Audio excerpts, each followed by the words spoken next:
lại san phung in ăn san phung ăn lò in thì chỉ là khảo hiên tổ khảo mấy thì gà veo tê hỏi ta veo win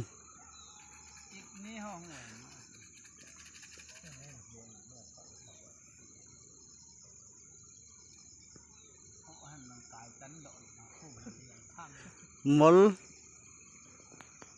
coi gim là đi hầm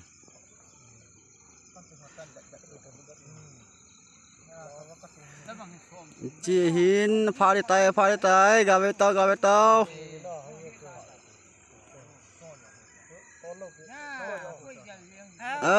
cha chú khu nó mua chú khu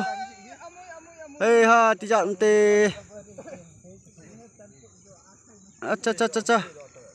khảo yang cái vol gì nghe liền đọt tài nó mua tao xin nào tao cho approve chưa